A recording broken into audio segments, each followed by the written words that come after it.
Hello tout le monde, je m'appelle Chelsea et je suis de l'équipe de danse de CKM de l'île Maurice. Et aujourd'hui, je vais partager avec vous sur l'une des 7 églises de l'Apocalypse, l'église de Smyrne. Alors, dans Apocalypse, au chapitre 2, le verset 8 jusqu'au verset 11, nous pouvons lire la lettre que Jésus avait dit à Jean d'écrire à l'église de Smyrne.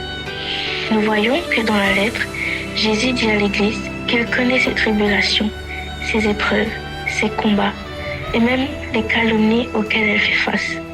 Mais nous voyons aussi que Jésus encourage l'Église à ne pas abandonner et à ne pas avoir de la crainte. Comme écrit dans le verset 10, « Ne crains pas ce que tu vas souffrir.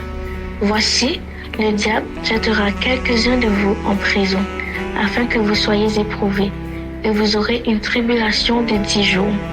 Sois fidèle jusqu'à la mort, et je te donnerai la couronne de vie. » Jésus nous prévient qu'il y aura des tribulations, des défis et même des persécutions. Cela peut être dans ton travail, ton école, où tu seras peut-être même persécuté par ta famille à cause de ta foi en Jésus.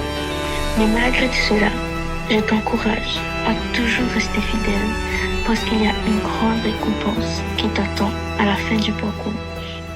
C'est vrai que ce n'est pas tout le temps facile, mais n'oublie pas que le Saint-Esprit est là pour te consoler et te réconforter dans les moments où tu te sens au plus bas. Alors, n'abandonne pas et garde toujours cette foi, cette espérance en Jésus. Que Dieu te bénisse. Bonjour à tous. Comme vous voyez ce matin, je suis toujours encore sur mon lit et en lisant ma Bible, Dieu m'a parlé sur l'Apocalypse 3, versets 1 à 6. On va aller voir ça ensemble. Amen. Dieu dit, écrit à l'ange de l'église de Sardes. Voici ce que dit celui qui a les 7 esprits de Dieu et les 7 étoiles. Je connais tes œuvres. Je sais que tu passes pour être vivant et tu es mort. Sois vigilant et affermis le reste qui est près de moi, car je n'ai pas trouvé tes œuvres parfaites devant mon Dieu. Rappelle-toi donc comment tu as reçu et entendu, et garde et repens-toi. Si tu ne veilles pas, je viendrai comme un voleur, et tu ne sauras pas à quelle heure je viendrai sur toi. Cependant, tu as à Sardes quelques hommes qui n'ont pas souillé leurs vêtements.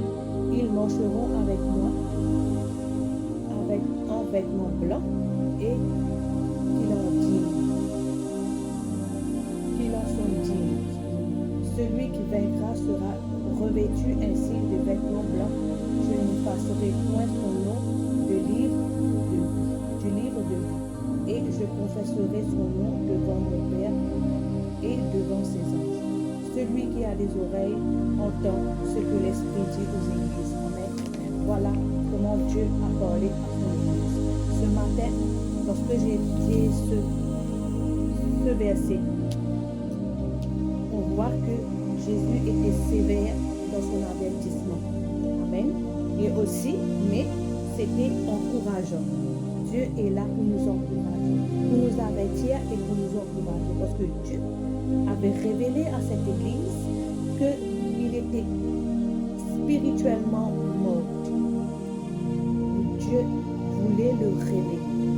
Aujourd'hui, là, on entend cette parole. Le Seigneur dit, réveille-toi. Amen. Et cette parole que Dieu veut afin que nous nous réveillions. Amen. Et si nous sommes tièdes et que nos relations avec Dieu est sans vie, alors il est le moment, il est temps maintenant de se réveiller. Amen. Amen. Qu'on puisse avoir ce zèle. Nous, en tant que Lévites, Dieu nous a appelés à être zélés. Alors, pour que nous soyons zélés, et aussi que Dieu veut que nous renouvelons notre engagement avec lui. Et cela se fait avec de tout notre cœur, de toute notre âme et de toute notre force. Ce matin, je vais vous dire, ne laisse pas ces étincelles s'éteindre.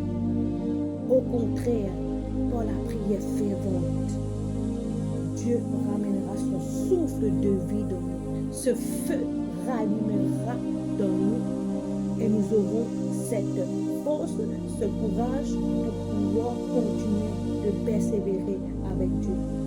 Amen. Ne nous décourageons pas à cause des difficultés, à cause des épreuves ou des échecs. Non, au contraire, tout ce qui est mort, il revient à la vie par la puissance du Saint-Esprit. Amen. Par ce souffle qu'il nous a donné. Dieu nous promet quelque chose. Il nous promet un vêtement blanc qui signifie la victoire. Et il nous promet aussi que notre nom sera écrit dans le livre de vie. Amen. C'est une promesse qu'on ne peut pas rater lorsque nous sommes là. On vit. Amen. N'abandonne pas. Au contraire, Dieu nous donne ce courage pour tenir ferme dans notre foi. Dieu nous donne cette force pour surmonter les obstacles. Alors, nous sommes plus que vainqueurs. Nous sommes forts jusqu'à la fin parce que Jésus revient bientôt. Amen. Sur ce, je vous laisse avec cette parole. Que Dieu vous bénisse. Bonne journée et courage dans le nom puissant de Jésus. Amen. Bye bye. On voit les 7 églises dans l'Apocalypse et on voit que l'apôtre Jean écrit à ces 7 églises pour faire tantôt des reproches, des réprimandes, pour donner des conseils et aussi pour donner les promesses que Dieu a à chacune de ces églises chrétiennes. Et aujourd'hui, sur un plan personnel, ça peut s'appliquer à notre vie spirituelle car elles contiennent des choses, des paroles spécifiques. On voit que la première église, c'est l'église d'Éphèse. L'église d'Éphèse est une église qui travaille dur pour propager l'évangile, pour gagner les âmes. Mais ce que Dieu a contre cette église est que l'église d'Éphèse a perdu son premier amour. Et Dieu met un accent dessus, mes frères et sœurs, que nous ne perdons pas notre amour pour nos frères et sœurs. La deuxième église, c'est l'église de Smyrne. On voit que l'église de Smyrne est parmi les seules 2 églises qui n'ont pas de reproches. L'église de Smyrne est une église qui est persécutée, mais en même temps dans ce moment de crushing, de persécution, Dieu prend plaisir dans cette église car en étant ainsi écrasé, il dégage un parfum qui est vraiment agréable, que Dieu prend vraiment plaisir. La troisième église, c'est l'église de Pergame. Et l'église de Pergame est connue comme l'église compromise. On voit que l'église de Pergame donne accès vraiment à des cultes sataniques vraiment, car même là au moment où on voit qu'il y a une conversion au christianisme, il y a toujours des compromis, il y a certains qui continuent à pratiquer, à faire des pratiques païennes et Dieu ne prend pas plaisir dedans.